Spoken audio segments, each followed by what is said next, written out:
famille, j'espère que vous allez très bien. Bienvenue sur votre chaîne Solange Ponga TV pour un nouveau numéro. Aujourd'hui, nous allons parler du développement. Nous allons parler de la suite de notre mission de la fois passée parce que nous avons commencé avec le développement. Nous avons plus exploité l'infrastructure. Alors, de la fois passée, c'était juste notre premier épisode. Alors, nous allons passer avec notre invité de tous les jours, Monsieur Nicolas Soir.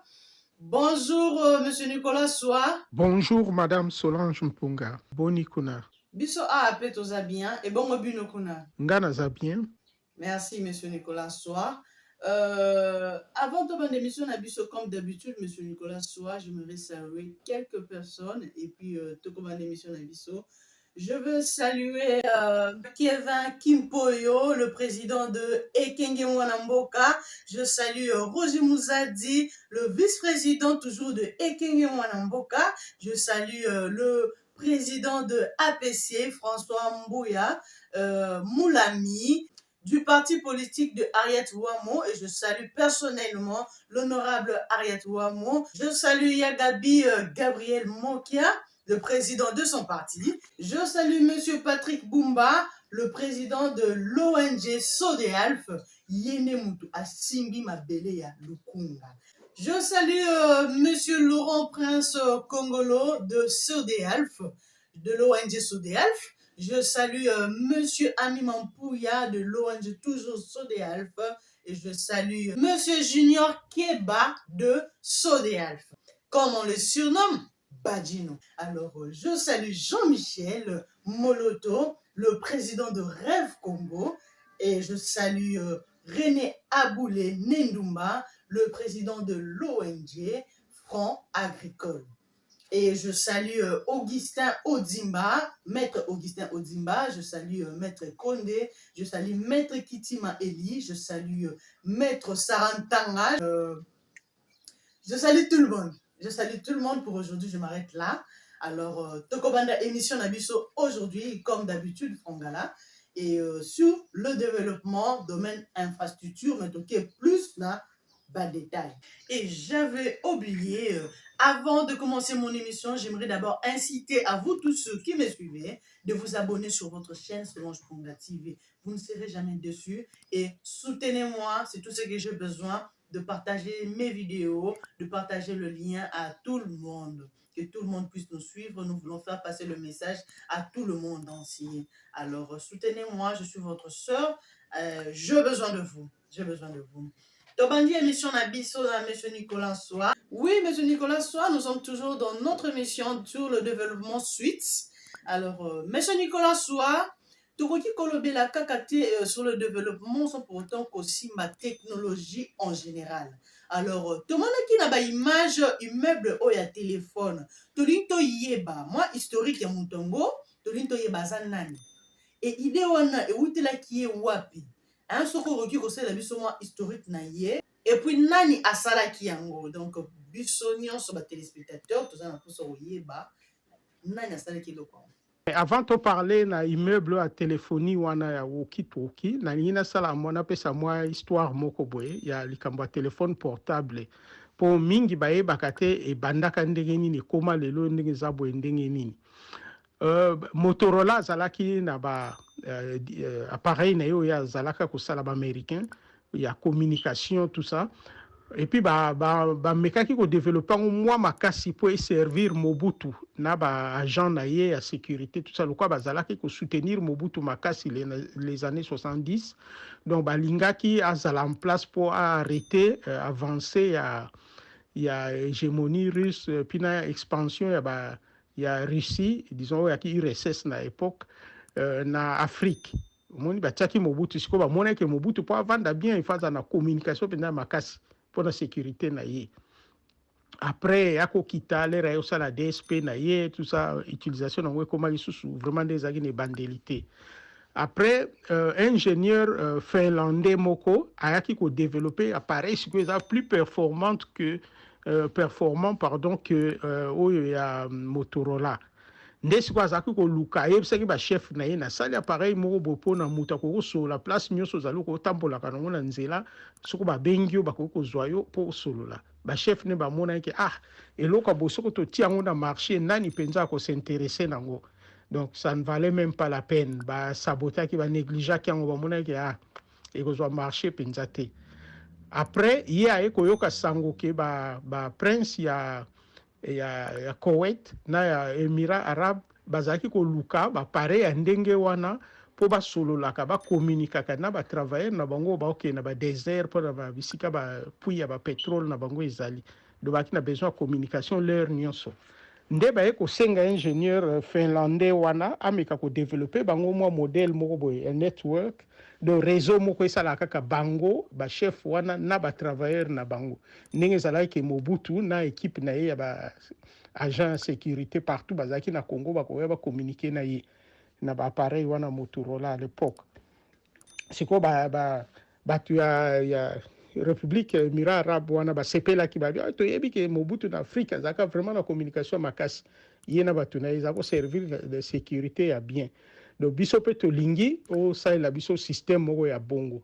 nde ntango aye kodéveloppe yango makasi apesi bango ezalaki très efficace ekomi komarché na lelo ndenge ekomi na marché public ekoti ekomi motu nyonso akomi mpe na téléphone portable atambolaka esika nyonso azali akoki kosola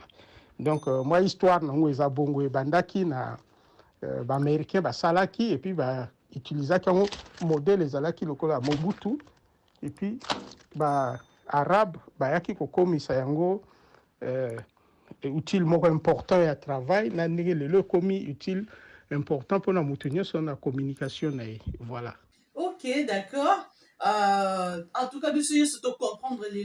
de comprendre qu'est-ce qui faisait la force. Il y a sécurité à Mobutu parce que batebele balobeli yango, batebele balobela, en tout cas, tu comprends quand on noté. Peut-être Bamisous m'a compris qui mais biso te comprenez qui qu'est-ce qui faisait la force et la sécurité ya Mobutu. Alors naka explication na yo en tout cas ngana comprendre peut ebele peut ba comprendre qu'est-ce qui faisait la force et la sécurité na. Merci monsieur Nicolas Soa. Na montuna nanga mosusu ezali tomoni na ville na Kinshasa partout ba maquette sur la nouvelle ville de Kinshasa ceux qui n'ont pas pu kolobela on peut ba terme mosusu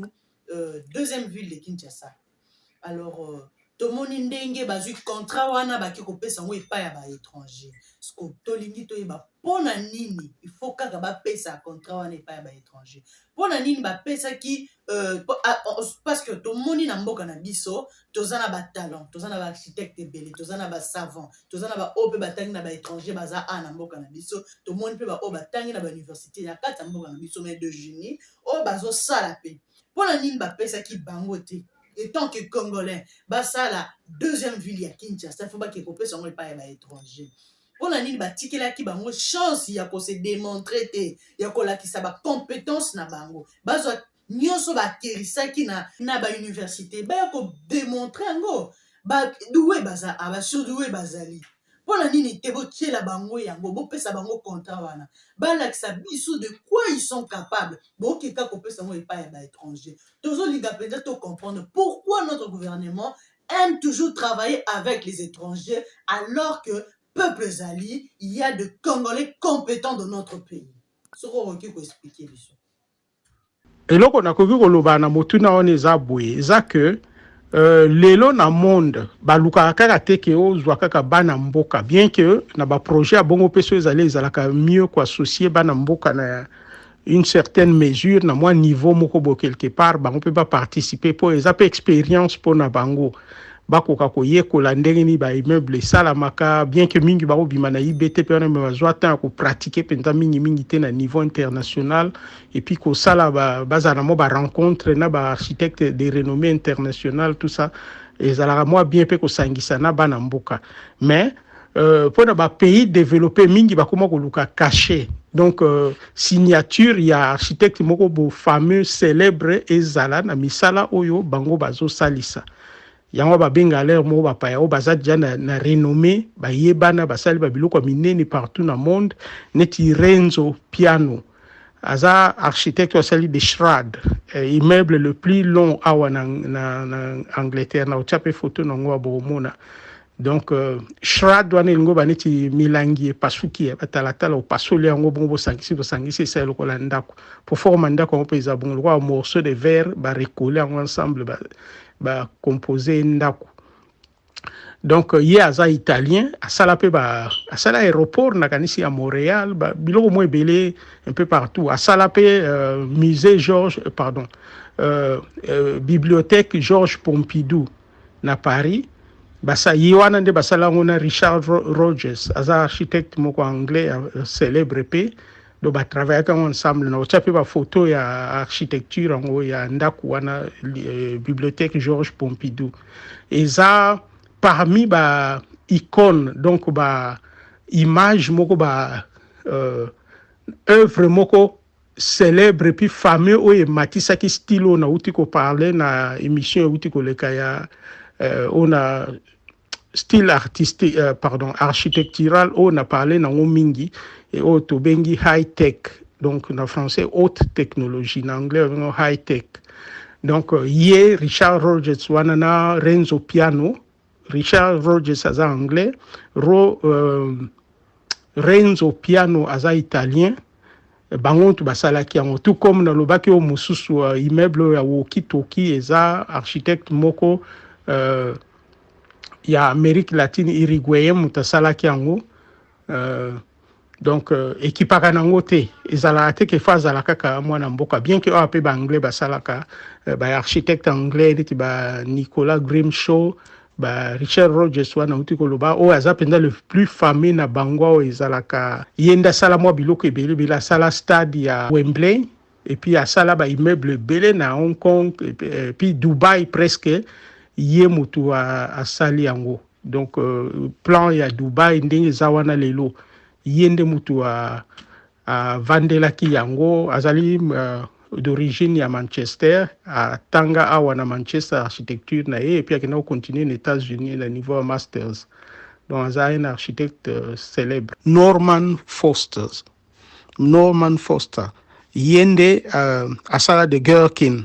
immeuble bomona ki on pe na émission passée za kwa lisasi net cartouche et puis basala pe moi copie nango ya moi moke na Kigali yende asala ki on za ba signature donc au sali eloko moko il y a disons construire immeuble moko ou bien copie ou bien moi eloko ya miniature ya eza quelque part mais ça l'a fait par le même architecte donc signature na epeza na ville na bine jouaka moi mingi yango mona kana ba ville ya minene komona n'était pas bangla ba ko benga pe un architecte français aya sali musala awa en Angleterre un architecte anglais aka sali un peu partout na mboka msuti na Italie partout na États-Unis na yebi na New York ba architecte français côté ba jardin likolo ya ba plafond ya ba plafond ya plat donc pardon ba toiture ya plat likolo andaku na ba ville disons na ba immeuble mingi na New York za ba français mutu basala ngo bango wana pendeza moi spécialité na bango ko sala ba jardin ya kitoko kokona mo ba nzete likolo ya toiture plate donc wana spécialité en français aux États-Unis kuna bango basala même ba jardin mo mingi open à Londres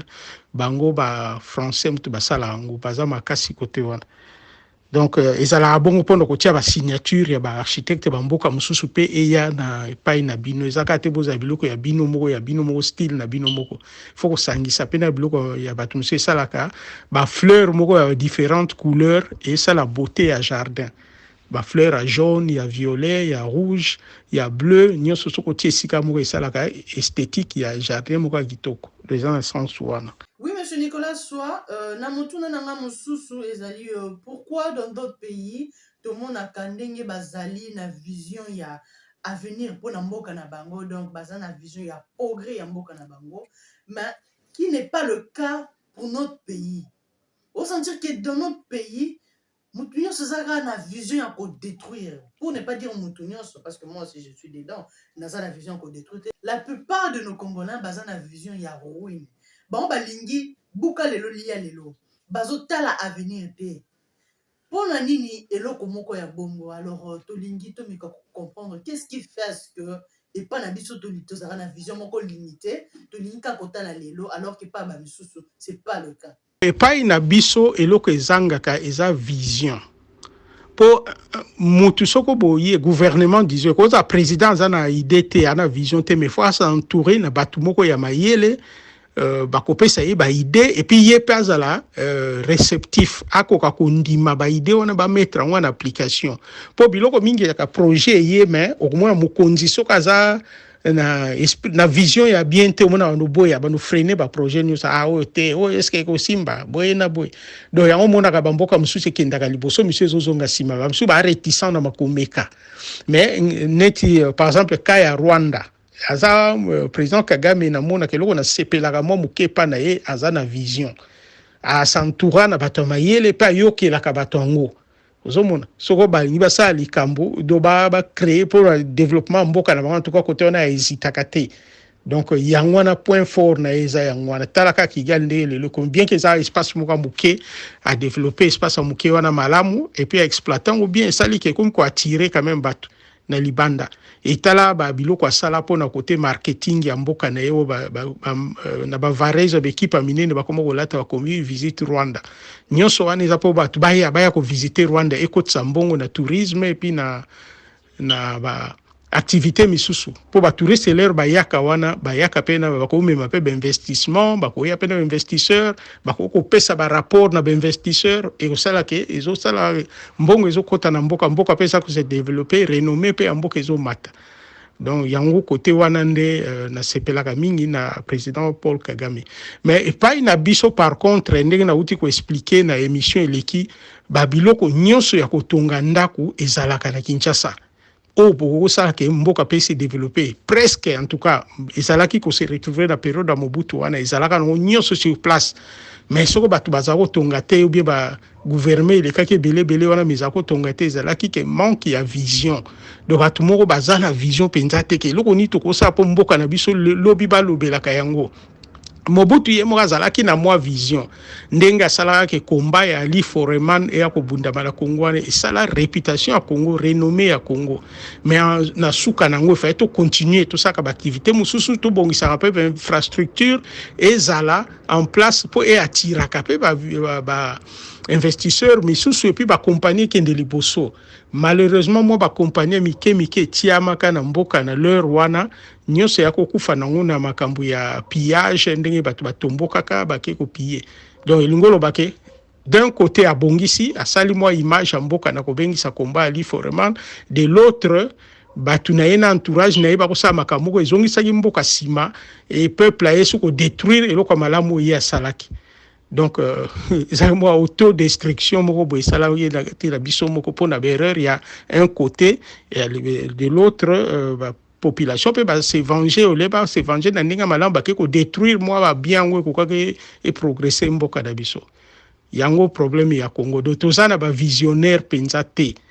et puis la plupart ba politiciens na biso mingi ezalaka soit auti na parti moko bo politique to yebite ba étude nini ya sala kaka po azalaki membre ya parti ya bakati poste munene batie au lieu pe tozala na ba think tank o ba gouvernement en place et préparaka que ce que muto aye bongo ana ba insuffisance et pas na ba capacité penzo ekokite azwaka bon ba recyclage ba cours moko ba formation et puis batie la équipe moko ya bien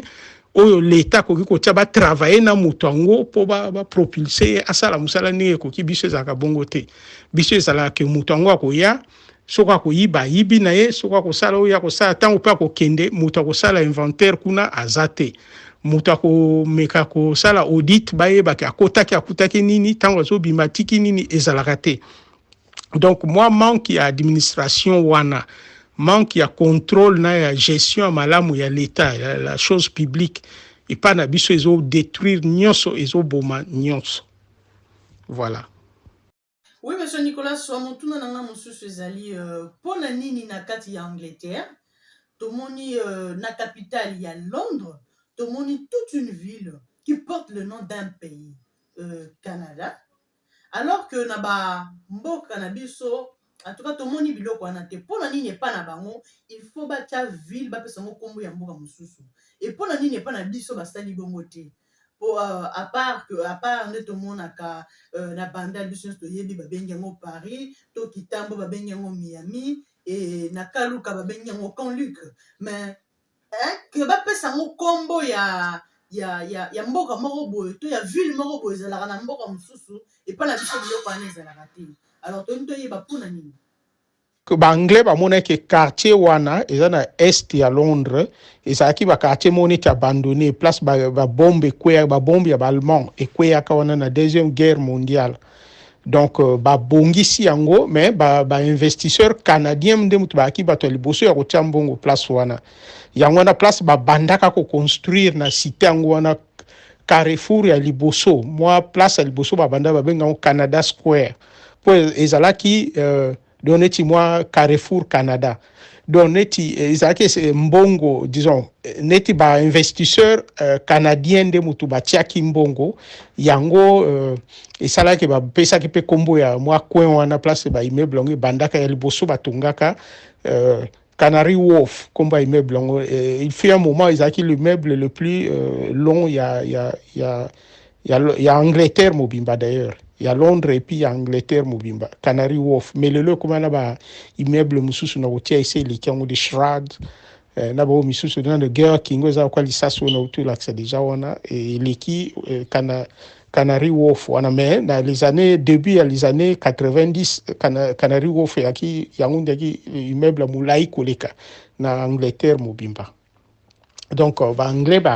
baaki na vision bamonaki quartier wana foto bongisa ngo mebiso to wana fond akotia na bafere atale baloki bainvestisseur canadien batietie bambongo na monde batonga cité wana de koma place minda babanke baactivité minene koma osala baplace wana. Oui, monsieur Nicolas Soa, tolingi toyeba kaka na makambo oyo tolingi toyeba tomoni na ville ya Kinshasa population ndenge ezebele tomoni ndenge tozebele biso nyonso concentré kaka na ville ya Kinshasa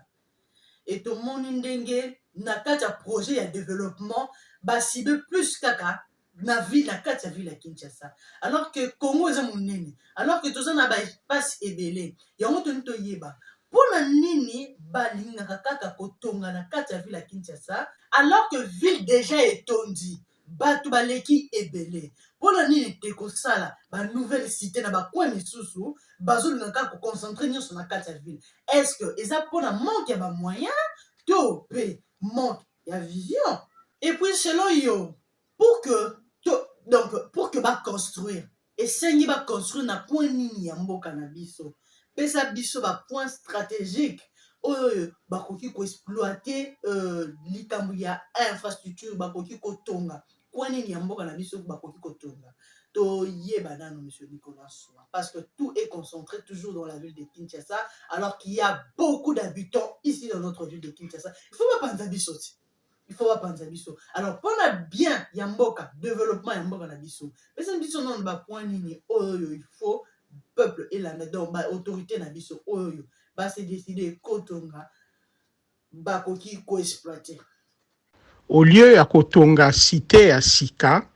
ndenge plan otomonaki ya cité kitoko mais epai na biso bakotondisa kotonga kaka d'une manière anarchique na héritage au belge batikelaka biso ville bien planifiée bien structurée bien dessiné aussi mais tobebisi yango biso mona kobakisa babisala lokola cadastre et contrôlaka nango lisusu baconstruction te bato bakoma kotonga baconstruction anarchique partout baninga na Nigeria batonga deuxième ville na bango Abuja oyo ezalaki conçu par un architecte japonais Kenzo Tange. Donc, un architecte japonais, mais a travaillé qui peut nigérien, donc contribution avec architecte nigérien pour Batonga Abuja. Biso pona mboka na biso ekosenga to tonga ville moko s'il faut batonga ville ya sika ya bien bakende ko tonga yango na Loja. O isa presque katikati ya Congo. Donc faut batonga yango na centre ya Congo baluki place moko ya bien. Pona ngai na mona ka Loja isa place ya bien bako tonga ville wana. Donc tolo baboye ba côté na se ya Maniema place ekutana na mwa coin ya Équateur na mwa coin ya Lede Kasai ya bakasai nde ezala kala na Katanga na mwa angle wana ba côté wana batonga ville moko ya sika ya munene côté wana, et puis na ba norme urbanistique moderne, et kozala vraiment eloko moko ya bien pona mboka na biso. Et puis batongi ba aéroport penza moderne ya minene, et kozala que place wana ekokoma hub ya nini ya transport aérien ya Afrique. Tokoko sala hub po biso to na katikati ya Afrique, et puis na katikati presque ya monde. Donc batu soko balingi ba uta ba Asie po bakende États-Unis bakoko ya ba passer wana, et pas na biso bakiti nanu ba tondisi ba plein na ba avion na bango, soit ba pemi mo mukal ba continuer ba keiti na États-Unis ou bien na Amérique latine, bakoko passer par biso po toza na katikati. Batu ba uti na côté Océanie ou ton Afrique du Sud avant bakende Europe, bakoko ya osala escale place wana, après ba continuer kaka ndengwa do tokoza tokoma hub ya monde na côté vol aérien, tout ça na capacité wana. Mais malheureusement même hub ya côté communication bakokotia ba compagnie minene ya communication na place wana na katikati ya monde. Donc côté ya place le ville à Lodja ezali. Mais malheureusement tout ça ba kondimo ko ba na vision te loko mote, et ce qui me fait mal est que tout ça na possibilité ya kosala biloko wana. Toza na ba minéraux tokoko hypothéquer po ba grand architecte ba ya batonga, tokoko pesa pe ba mbongo na ba banque po ba ya batonga. Et na côté communication toza na ba congolais ba très capable ya kosaba misala wana bazali neti. Par exemple professeur Jean Bélé aza professeur na MIT, eza école ya munene ya biloko informatique na monde, ya aza professeur kuna na niveau ya doctorat. Imaginez-vous bato ndengwana tozana bango me tozoko utiliser bango te. Asala pe ba téléphone portable na ye na ba genre ba laptop ba application moi mingi côté télécom en tout cas za makasi. Mais bata bongo vision locale ezate na mboka na biso ba ko utiliser bango te. Oui, monsieur Nicolas Soa, ma dernière question, elle est un peu personnelle. On voulait savoir, qu'est-ce que suggérez-vous pour changer les choses ou certaines choses en particulier par rapport à tout ce que nous venons de dire? Nous voulons votre avis. Ngana koloba que pour na côté développement ya mboka, dans un premier temps babiloko bakoki kosala eza pona ko agrandir nanu ba compagnie ya fabrication ya ciment, soit ekoko kosala o babengaka PPP, public and private partnership. Donc l'État na ba compagnie privée bo sangani ba sala ba compagnie moko bo bandoko servir et bandoko produire, disons babiloko l'État za nango pe besoin dans un premier temps pour na ko développer mboka. Neti ba compagnie par exemple ya ba cimenterie akoki ko benga ba compagnie ça ba ciment ya netol ba chinois ou bien ba turc pour na ka pe ba turc ba makasi na ba biloko wana, ou bien ba irakien ko benga bango ba ye ba tete ba équipement na bango na ba zone wa place ba mabanga o basaila ka ciment ezali bele wana. Bon ba ye ba tie ba usine penza ya minene, l'État siko akomi ko zolé azwa ka ba pourcentage na place ba usine wana, azwa ka ba ciment matière ba produit azwi ciment et ko ko servir ya sala ka banzela sala ka no ba misala a construire ba cité ya sika oyo ke ye l'État ko zapena intérêt na kati ya ba cité wana. Donc au lieu que azwaka mbongo bazwaka ba produit bakoko tonga par exemple ba stade na ba province nyonso ya Congo pour permettre ba jeune ba yekola. Par exemple ils ba complexe sportif na kati wana bakoko tia place ya académie ya football ko yekolisa bana football par exemple pour tozana don wana ya football, tozana ba talentueux football ezana makila pe ya ba congolais. So tali en Europe ba congolais mingi ba ko prospérer na mabali na ba ligue presque nyonso ya ba pays mingi ya minene Europe ba congolais ba komi belé na kati. Donc tozana don ya football na nzoto tozana makila wana. Donc tokoko développer en makasi na Congo, et puis beaucoup moteka ka ba joueur bo sali ba académie, beaucoup moteka ba joueur de Brésil eteka ka ba joueur mango partout dans le monde ba produire comme usine de production ya ba sportif. Et biso na Congo ezaka football te, ezali na boxe na catch na karaté na biloko nyonso toza vraiment na makila wana. Pour jour mususu na talaki ba olaxin jeune congolais ya botami en Londres a zui champion disons ya KO1 o ba beta ka kickboxing, donc na makofi na makolobo beta wana.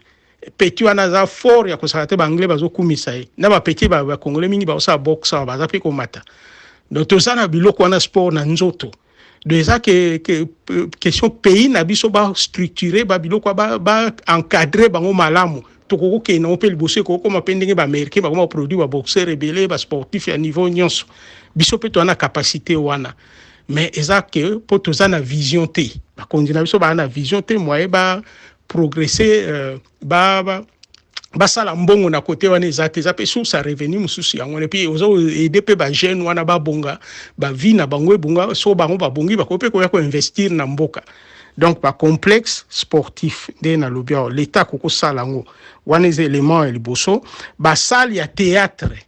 na ya spectacle donc basala théâtre na spectacle nyonso eza kotonga na basima oka na uti koloba wana donc usine ya ciment nano ya pamba o l'état asali PPP donc public and private partnership donc lien wana association wana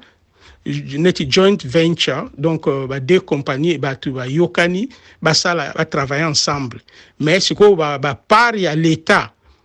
neti actionnaire na bafaire wana ezake ya banuzwa mbongo te abanuzwa nde babiloko o compagnie wana ezosala et puis a utiliser biloko wana nde construire surtout na mboka na biso nde toza na besoin ya construire infrastructure donc ciment eza mpenza élément moko primordial à part brick wheat nde nalobaki argile na bafour bakodévelopper mpe bausine ya ciment donc à partir ya wana bakotonga banzela babéton biloko mo ebele donc bakoko sala epi ndenge nalobi ya bastade basale ya théâtre basale ya spectacle ya baconcert mpo bamusicien toya mpe na talent côté musique tala neti mboka lokola Jamaïque eprogressa mpo na reggae ozomona basala reggae koma mpenza neti mwa patrimoine ya mboka na bango mais un seul musicien nde abimaki asali bongo mais biso toza bato ya bongo ebele musiciens de talent ebele na Congo soko bandi na balwambo batabule Kofi Lelo Wemba pauvre Papa Wemba o misusu wana banyoka longo bazali evoloko donc encourager bango bazongela continuer ko pérenniser succès ya musique na biso na niveau ya Afrique et puis na niveau mondial pour soko tali même en Angleterre muto akoma koteka banzembi ya musique congolaise ya kala en anglais asomba neti droit wana akoma koteka ngo awa ko revendre banzemba kala ya Congo donc po bayebi valeur ya musique wana mais biso moko siko vision ezate pour so sali basala théâtre par exemple artiste ba bonde ko sa musala bango ko sa performance na bango place wana mbongo babando zo bozo tiela bango pe musu na kesi moko ba mutualité ka pona ba santé na bango ke soko mutabeli to akufi ko bimaka na kesi na bango moko wana oyo na bono retirer na chaque prestation na bango l'air ba ko sala musala déjà ça quelque chose bon tala neti par exemple likambo ya sport kaka na zongeli Mutombodi Kembe abundani na ndenge na lera Mobutu wana onatra compagnie mingi ezalaki ko aider jeune basa ekola sport Mutombodi Kembe ya ekolaka na ndenge ya onatra azani équipe onatra je crois anandinga kende États-Unis akekuna asali succès mais au lieu biso sikoto utiliser mutabongo ya ko former jeune mususu génération sikano Rwanda récupérer ye bako benga ekuna lokwa bango Rwanda bakamilai bamoni ke oui nini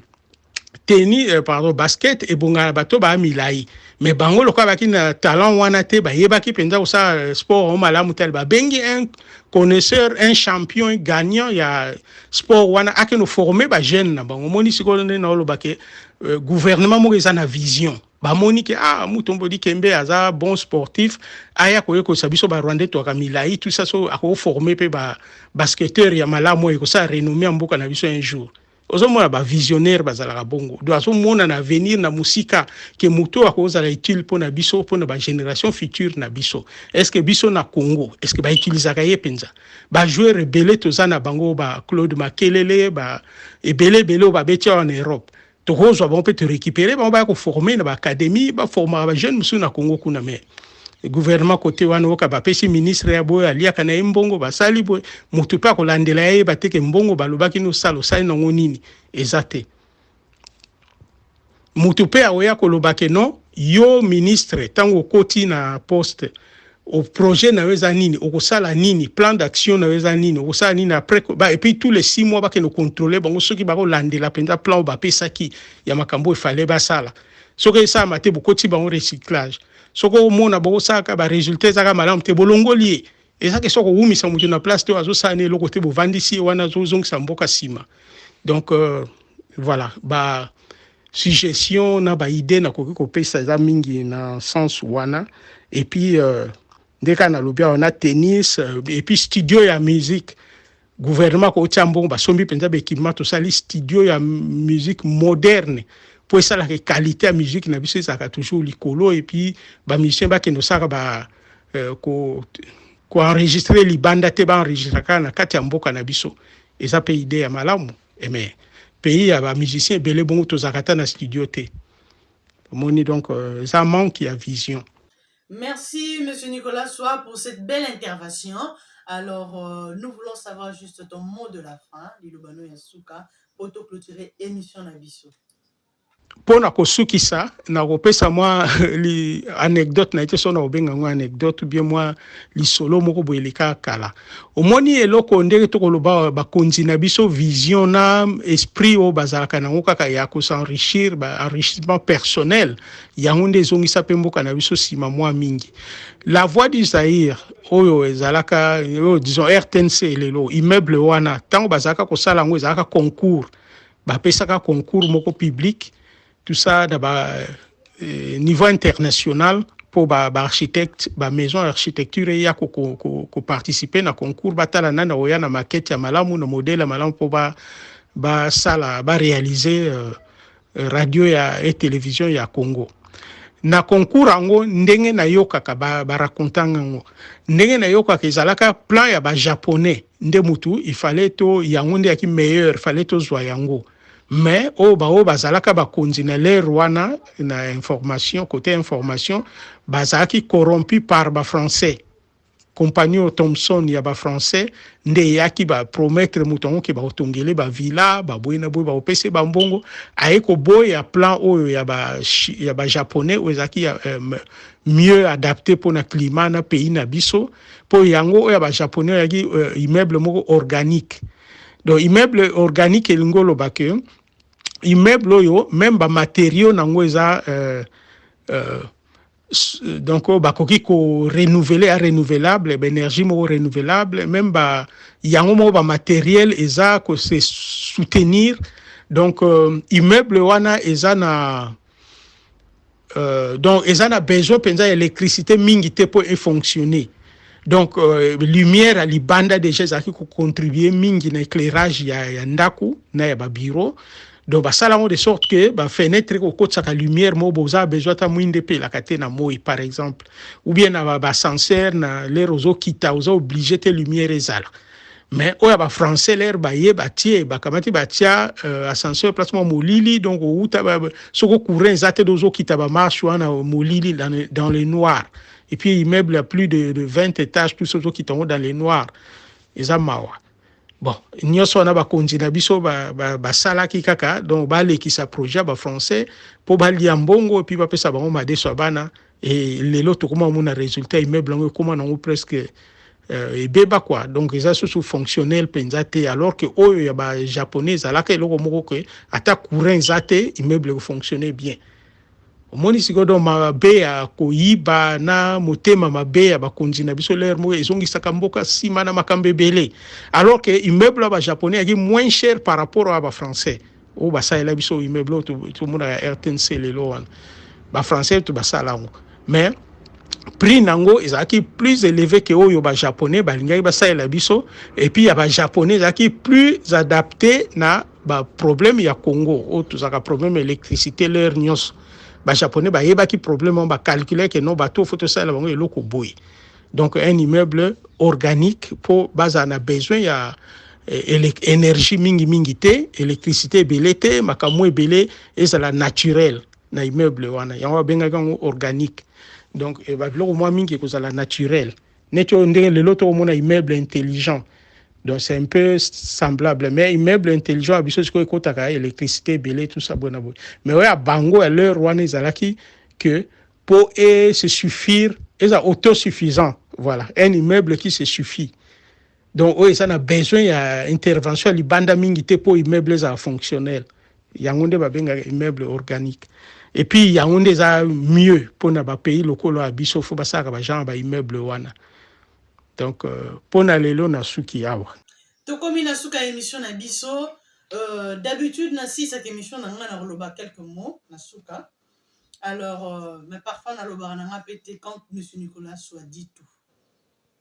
Alors, M. Nicolas a beaucoup parlé. Pour la batamayele, va retenir ebelepe,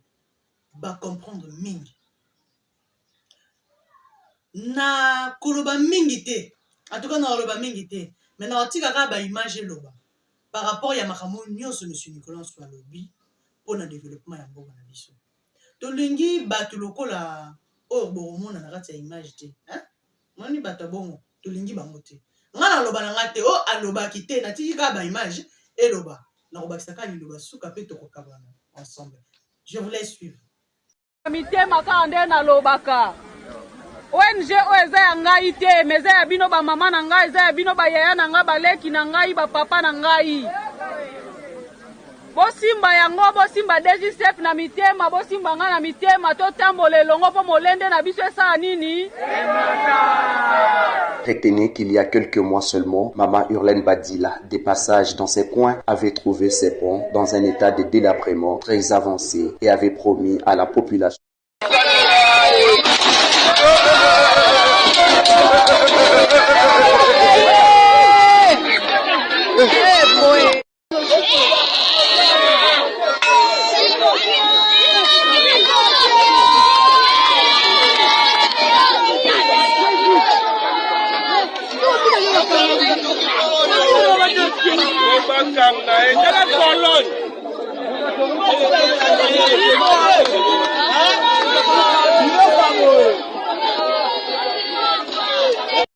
Karande balobara mbokele ya wana bomoni nakangi lelo tokataka ngono na bimaka te, mais lelo na telemi na bimi na boye.